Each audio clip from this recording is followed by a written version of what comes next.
Jésus-Christ selon saint Luc.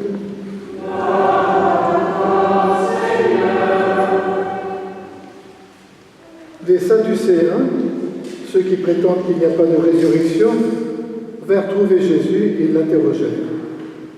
Maître, Moïse nous a donné cette loi, si un homme a un frère marié et qui meurt sans enfant, qu'il épouse la veuve pour donner une descendance à son frère. Or, il y avait 7 frères. Le premier se maria et mourut sans enfant. Le deuxième puis le troisième épousèrent la veuve, et ainsi tous les 7. Ils moururent sans laisser d'enfant. Finalement, la femme mourut aussi. Eh bien, à la résurrection, cette femme, de qui sera-t-elle l'épouse, puisque les 7 l'ont eue pour femme? Jésus répond, les enfants de ce monde se marient, mais ceux qui ont été jugés dignes d'avoir part au monde à venir et la résurrection d'entre les morts ne se marient pas, car ils ne peuvent plus mourir. Ils sont semblables aux anges, ils sont fils de Dieu, en étant héritiers de la résurrection. Quant à dire que les morts doivent ressusciter, Moïse lui-même le fait comprendre dans le récit du buisson ardent, quand il appelle le Seigneur le Dieu d'Abraham, le Dieu d'Isaac et le Dieu de Jacob. Il n'est pas le Dieu des morts, mais des vivants. Tous vivent en effet pour lui. Acclamons la parole de Dieu.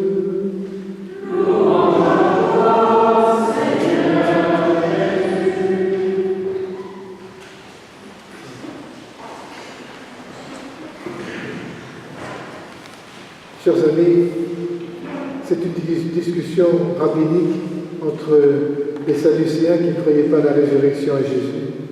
Mais ça doit nous paraître un peu lointain, un peu confus par rapport au drame que vit notre monde aujourd'hui. Vous avez sans doute été réveillés comme moi ce matin en découvrant le tsunami, l'ouragan dans les Philippines. Peut-être 10 000 morts. Et ça nous rappelle ce qui s'est passé en Haïti il n'y a pas si longtemps. Et puis, quelques années encore avant, ce qui s'était passé aux Philippines déjà, et puis en Inde. Je me rappelle, c'était à la télévision, cet homme qui met dans un drap blanc sa fille de 20 ans, morte par le tsunami en Inde. Ce n'était pas un chrétien, je pense que c'était un hindou. Et qui se tourne vers le ciel et qui dit « Oh Dieu, pourquoi nous fais-tu cela ?» Ce sont de vraies questions humaines. C'est normal qu'on réagisse comme cela. « Oh Dieu, pourquoi nous fais-tu cela ?»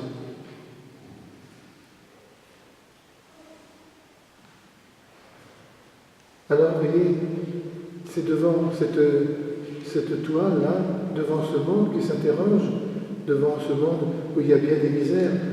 Nous en avons chez nous en France, mais qu'est-ce que c'est par rapport à d'autres pays?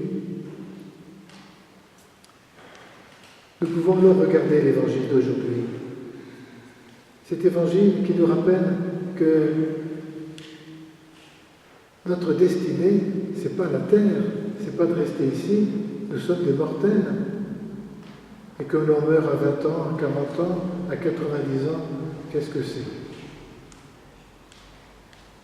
Peut-être que parce que nous habitons un coin dans le monde assez prospère, assez riche, nous avons tendance à nous installer et à ne pas nous rappeler que nous sommes faits pour vivre avec Dieu et que notre chemin sur la terre, c'est un chemin où on apprend à aimer. On peut, devant ce drame humain des Philippines, d'Haïti, etc., regarder ceux qui sont dans l'Évangile. Il y a une solidarité qui s'organise et qui est très belle. Il y a des cargos d'avions qui partent en ce moment avec des biscuits, des tentes, etc., pour secourir ceux qui sont naufragés.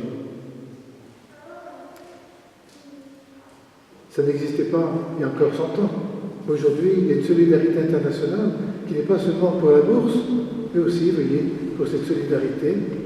Et ça, nous y sommes tous solidaires, parce que ça vient d'abord de nos impôts, et puis peut-être aussi de l'argent que nous donnons généreusement à certaines ONG pour qu'ils soient capables de subvenir, de secourir dans les moments difficiles dans les 4 parties du monde. À ce propos, je vous indique que dimanche prochain, comme tous les 3e dimanches de novembre, ce sera la quête pour le Secours catholique et pour la Caritas internationale. J'aime bien cette formule. Nous ne sommes pas des vivants vus à la mort, nous sommes des mortels vus à la vie. C'est important de nous rendre compte de ça, et c'est ce que Jésus confirme dans l'Évangile, où il ne rentre pas tellement dans la discussion rabbinique et un peu oiseuse de ces hommes. Vous avez remarqué, je fais une petite parenthèse, que dans la première lecture, il y a 7 frères, et dans l'Évangile, il y a 7 maris. Ça nous indique, pour savoir lire l'Évangile, que le chiffre 7, c'est un chiffre qu'aimait beaucoup la culture grecque. Ce n'est pas un chiffre qui vient de la culture juive, de la culture sémite. Chez les Juifs, on emploie le mot de 12 à cause des 12 tribus d'Israël. Mais le chiffre 7, dans le monde grec, c'est un chiffre indivisible et donc un chiffre complet, une plénitude. Et donc, on voit que même Saint Luc, qui écrit l'Évangile, il ne l'écrit pas pour les Juifs, il l'écrit pour les païens, pour ceux qui ont une culture grecque. Et donc, tout de suite, il va prendre le chiffre 7 et non pas le chiffre 12. Ce qui nous montre que l'Évangile, c'est une parole vivante qui a été écrite, qui est entendue, qui est traduite tout le temps pour que tout le monde puisse l'écouter, la comprendre, et non pas d'abord passer par l'université pour comprendre l'Évangile. Tout de suite, c'est une parole vivante qui nous est donnée pour que nous la comprenions. Alors je reviens à ces 7 frères qui épousent la même veuve et qui n'ont pas d'enfants. Qu'est-ce que dit Jésus? Il ne rentre pas dans cette leçon, cette discussion rabbinique, mais il dit, mais c'est le Dieu des vivants, le Dieu d'Abraham, d'Isaac et de Jacob. C'est pas Dieu qui se souvient d'Abraham, d'Isaac et de Jacob qui serait mort. Non, c'est le Dieu des vivants. Abraham, Isaac et Jacob sont vivants, ainsi que Moïse, ainsi que tous les prophètes qui ont été inspirés par Dieu. Dieu s'est révélé aux hommes, Dieu a parlé aux hommes. Ce n'est pas la même chose que les dieux grecs, Zeus, ou romain, Jupiter, après.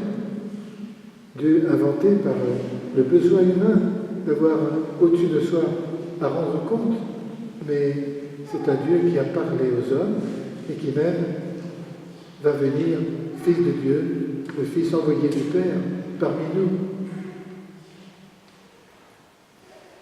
Alors nous pouvons arriver, bien sûr, je voudrais d'abord dire que quelquefois ça nous paraît un peu incroyable, cette résurrection des morts. Nous qui sommes promis à la vie, parce que nous sommes des milliards, mais là nous raisonnons en hommes et en femmes finis, nous n'avons pas l'expérience de l'infini. Ça nous est difficile de comprendre ça. Alors arrivons-en à la première lecture. Ces 7 frères. Nous sommes en l'an 170 avant le Christ. Et c'est pour la première fois la persécution religieuse dans leur pays. Ils ont eu bien des mots avant, ils ont été exilés en Babylone, etc. Mais là, après Alexandre le Grand, qui avait conquis le monde connu à l'époque, et qui avait imposé partout cette culture grecque qui était supérieure à beaucoup d'autres, un des descendants, les successeurs d'Alexandre, Antiochus Épiphane IV, qui n'était sans doute pas un grand philosophe, il pensait que les différentes religions, ça pouvait faire la division, et donc il voulait inculquer la même religion partout, la religion grecque. D'où la persécution pour tous ceux qui avaient une autre religion, dont les Juifs.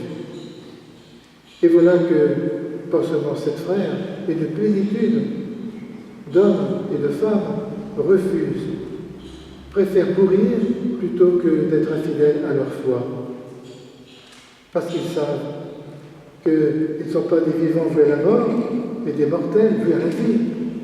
Et qu'il vaut mieux, comme disait un des frères, il vaut mieux mourir maintenant en sachant que je ressusciterai, que de mourir sans la foi, infidèle à la foi.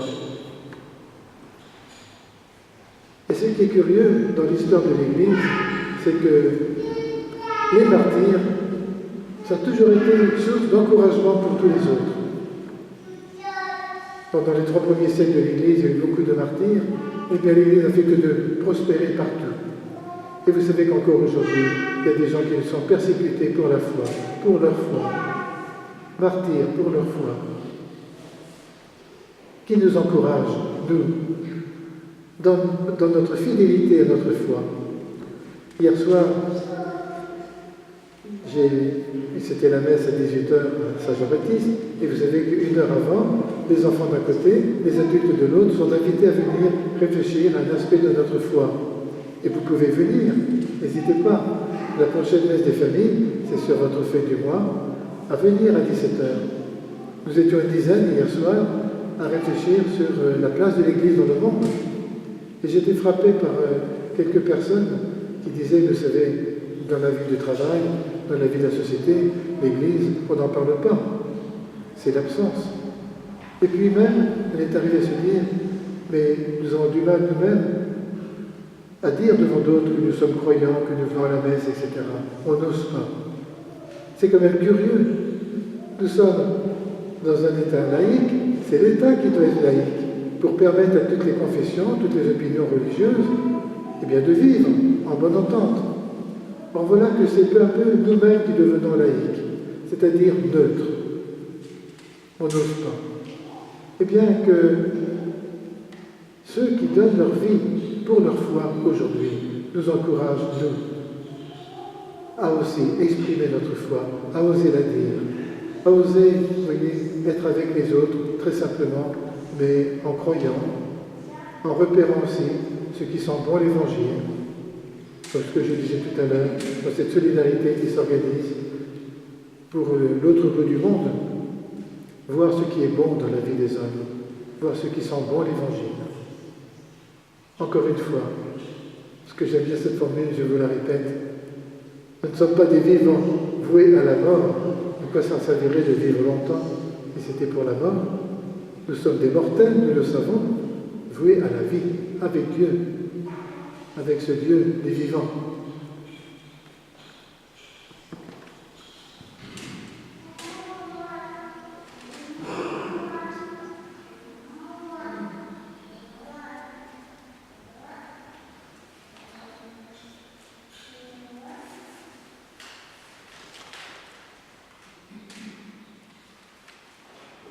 Et ensemble, professons notre foi, vivons dans la paix de la foi.